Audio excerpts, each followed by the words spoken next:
Chicos, ¿cómo están? Hoy día vamos a trabajar en geometría, el tema de circunferencia. Esta vez lo estamos haciendo por medio de estas diapositivas porque realmente los gráficos son bastante grandes y bastante trabajosos de hacer, así que vamos a hacerlo por acá. ¿Listo?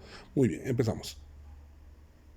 Primero tenemos la definición. ¿Qué cosa es una circunferencia? Si te das cuenta, una circunferencia es esta línea cerrada cuya distancia de cualquier punto al centro siempre es la misma y esa distancia se llama radio. Por ejemplo, el punto Q, el punto P, el punto N, distancia hacia O siempre es la misma y esa distancia es radio. Acá tenemos los elementos que forman la circunferencia y quiero que te fijes acá.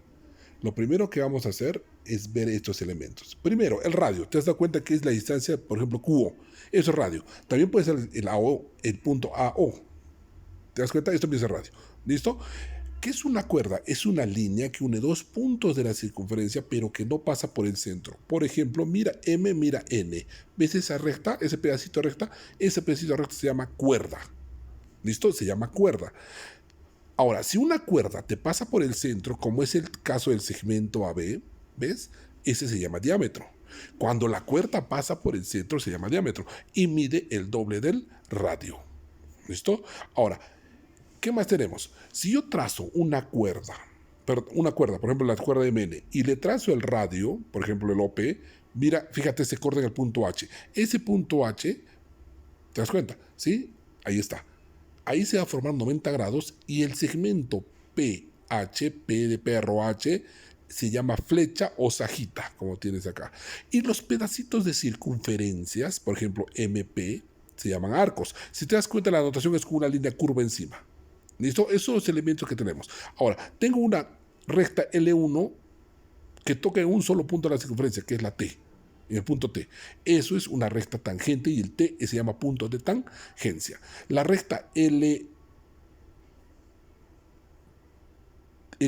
que está ahí es la recta externa.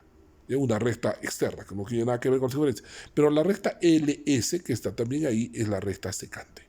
¿Listo? Esos son todos los elementos que podemos encontrar en una circunferencia. Tenemos centro, tenemos radio, tenemos diámetro, tenemos cuerda, punto de tangencia y recta tangente. ¿Listo? Sigamos.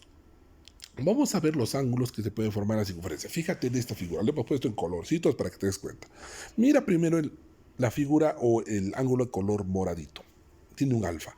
Si te das cuenta, ese arco es el CD y su ángulo sería el alfa, pero el ángulo está en el centro, su vértice está en el centro, por lo tanto ese ángulo es el ángulo central. Y el ángulo central dice que mide lo mismo que el arco que tiene enfrente, en este caso que el CD. Por eso te pongo que alfa es igual a medida del arco CD. ¿Listo? Ahora vamos a ver el ángulo inscrito. ¿Quién es el ángulo inscrito? Mire el que está de amarillo. El ángulo beta. Su vértice está en el borde. El ángulo inscrito siempre tiene su vértice en el borde. Y el ángulo es la mitad del arco que está enfrente. O sea, ¿ves el arco que está enfrente que es el AB, sí o no? Entonces, el ángulo beta es la mitad del arco AB. ¿Listo? Muy bien. Vamos con el siguiente. Tenemos el ángulo semi-inscrito. ¿Cuál es el semi-inscrito? Ese ángulo también está en el borde, pero si te das cuenta está formado por una tangente y una cuerda. Es el ángulo naranja que está ahí, el ángulo teta. Mira cómo está. ¿Te das cuenta? Mira el ángulo RTS. Ese es el ángulo semi-inscrito. Y el ángulo sería el teta. Y dice que el ángulo también es la mitad del arco. ¿Quién es el arco? El ST. ¿Ves ese arco ST? Está dentro del ángulo, es ese arco. El ángulo teta es la mitad del arco ST. Y luego tenemos el ángulo interior. Mira, el ángulo interior es que está es el ese phi. El ángulo interior tiene su vértice, pero está dentro, pero no está en el centro. Y el ángulo interior es arco del frente más arco de atrás entre dos. ¿Ves el phi? Arco de frente es el MN, arco de atrás el DE, el EF. Y sería MN más EF entre 2. Esos son los ángulos que hay. Ángulos exteriores en la circunferencia. También puede estar afuera. Mira, tengo las tres variantes. Fíjate, el X siempre está afuera, en los tres primeros gráficos de arriba. Y tienes dos arcos adentro del ángulo. No te interesan los arcos que están afuera. Te interesan los arcos que caen dentro del ángulo. Fíjate el arco AM y el arco BN. ¿Sí? En la primera figura. En el caso de una figura, los arcos que están adentro son el TN y el TM. Y la tercera figura es el TR, que está en verde, y el TSR. Te menciono el S porque estamos pasando por fuera. TSR. ¿Sí? Siempre se trabaja con los arcos que están dentro, no se trabaja con los arcos que están fuera. ¿Listo? Entonces, ¿qué dice la fórmula? Simple, que el ángulo es igual al arco mayor menos el arco menor entre 2.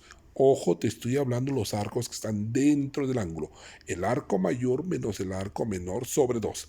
En el caso del primero sería el arco BN menos el arco AM. En el caso 2 sería el arco TN menos el arco TM entre 2. Y en el caso 3 es el TSR menos el TR entre 2. ¿Listo? Un caso particular. Cuando lo tienes el caso 3, escúchame, cuando tienes el caso 3, obvio que se aplica la fórmula que está ahí, pero también puedo hacer lo siguiente. Miren el donde dice recuerda. Dice, miren el arco beta y el X. Solo beta, ya no te interesa de frente. Dice que esos dos, el arco beta y el ángulo X, siempre te van a sumar 180. ¿Estamos? Entonces, esa formulita es básica. Vamos a lo siguiente. Propiedades. Y acá tenemos varias también. Dice lo siguiente. La primera propiedad. Si tú trazas dos cuerdas iguales, mira A, B y M, son cuerdas iguales, las cuerdas iguales van a tener también arcos iguales. Quiere decir que el arco AB es igual al arco MN. Si tengo dos cuerdas iguales, entonces los arcos que están acompañándolo a ellas también deben ser iguales. Segunda, si trazo dos rectas paralelas, mira, AB y MN son rectas paralelas, los arcos que están dentro de las dos rectas siempre miden lo mismo. O sea, el arco BN con el arco AM miden lo mismo. Lo mismo va a pasar en la propiedad 3, solo que esta vez una de las rectas le movió hasta el borde. Siguen siendo paralelas, pero le he hecho que sea una recta tangente. Entonces el arco AT es igual al arco BT. ¿Ya? Propiedad 4, fácil. El radio siempre va a formar 90 grados con la tangente. Fíjate ahí. OT es radio y la recta tangente está ahí. Siempre forma 90 grados. ¿Ya? 5. Si el radio va hacia la cuerda formando 90 grados, fíjate, el radio es OB y la cuerda es MN y forma 90 grados. ¿Qué va a pasar? Que el radio va a partir a la cuerda en dos partes iguales. Por eso ves esas barritas ahí. A MN, ese radio lo parte en dos partes iguales. ¿Cuándo? Cuando forma 90 grados. Sexta, las rectas tangentes son iguales. ¿Qué quiere decir? Mira, yo tengo dos rectas tangentes a la circunferencia. ET y R, tangentes. Dice que esas líneas siempre miden lo mismo. ET y R siempre van a ser iguales. ¿Ya? Tenemos las 6 propiedades. Y ahora vamos a ver algunas figuras asociadas a la circunferencia. ¿Cómo cuáles? ¿Qué cosa es un triángulo inscrito? Un triángulo está inscrito en una circunferencia cuando el triángulo está dentro de la circunferencia, pero sus vértices están en la circunferencia. Mira, date cuenta la primera figura, ese triángulo es inscrito en la circunferencia, está dentro. En el segundo caso es triángulo circunscrito, el triángulo está por fuera, pero toca a los lados, a la circunferencia en 3 puntos. ¿Te das cuenta? Y el triángulo exinscrito es cuando la circunferencia toca a un lado del triángulo, toca en N, pero no toca a los otros dos lados, sino toca a sus prolongaciones. Fíjate, triángulo ABC, no toca a AB, sino que tú estiras AB y lo toca en M, y tú estiras AC y lo toca en P. Ese se llama triángulo exinscrito. Y finalmente tenemos estos más que nos dice que es el cuadrilátero inscrito. ¿Qué es un cuadrilátero inscrito? Su propio nombre lo dice, inscrito está dentro de la circunferencia. Cuadrilátero circunscrito es el que está por fuera de la circunferencia. Y el exinscrito es, mira, fíjate cómo está. Lo mismo, está por fuera, pero sus lados al prolongarlos tocan a la circunferencia.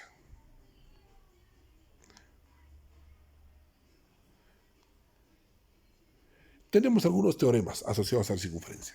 El teorema de Taylor. ¿Qué es el teorema de Taylor? Dice, si yo tengo un triángulo, cualquiera, el triángulo ABC, y le trazo la altura BH, fíjate la altura BH, y de H me voy hacia los lados formando 90 grados, hacia los otros lados, fíjate, me he ido HM y HN, formando 90 grados. Se ha formado el triángulo AMNC. Ahí está pintado. ¿Qué dice el teorema de Taylor? Que cuando tú formas ese triángulo con esas alturas, ese cuadrilátero, siempre va a ser un cuadrilátero inscriptible, o sea que se puede meter dentro de una circunferencia. Puede ser ese caso o puede ser el caso 2. ¿Verdad? Igual va a ser. Entonces, cuando tú tienes un triángulo y le trazas una altura, ¿listo? Ahí está, mira, ABC, trazo BH, y de H me voy hacia los lados, formando 90 grados, el cuadrilátero que se forma con AMNC siempre va a ser inscriptible. ¿Qué significa inscriptible? Que se puede meter dentro de una circunferencia. Luego tenemos, y este es importante, el teorema de Poncelet. ¿Qué dice el teorema de Poncelet? Que si tú tienes un triángulo rectángulo y le metes una circunferencia adentro, ¿qué va a suceder? Que la suma de los catetos, A más B, es igual a la hipotenusa más el doble del radio de la circunferencia. O sea, A más B es igual a C más el doble de R. Tenemos el teorema de Pitot, que funciona con un cuadrilátero, pero cuando está circunscrito a una circunferencia. Mira, los 4 lados tocan la circunferencia. ¿Qué dice el teorema de Pitot? Que la suma de los lados opuestos siempre es la misma. O sea, A más C es igual a B más D. ¿Listo? A más C es igual a B más D. Y terminamos con el teorema de Steiner. Cuando el cuadrilátero está exinscrito. Fíjate, mira cómo sale ese cuadrilátero. Dice que en este caso la diferencia de los lados opuestos es la misma. O sea, A menos C es igual a B menos D. A menos C, las minúsculas en el primer gráfico, es igual a D menos B. ¿Listo, chicos? Como te das cuenta, es bastante para copiar. Hoy día te voy a dar un poco más de tiempo. Vas a tener hasta las 4 de la tarde para mandarme el avance en la clase. ¿Listo? Porque sí, es bastante cargadito copiar eso. Y aparte está el video donde estoy recibiendo ejercicios. ¿Listo? Entonces tienes un botón de copiar. Te voy a esperar hasta las 4. Cualquier cosa me llamas, profesor, de más tiempo. Me avisas. ¿Listo, chicos? Entonces, a copiar.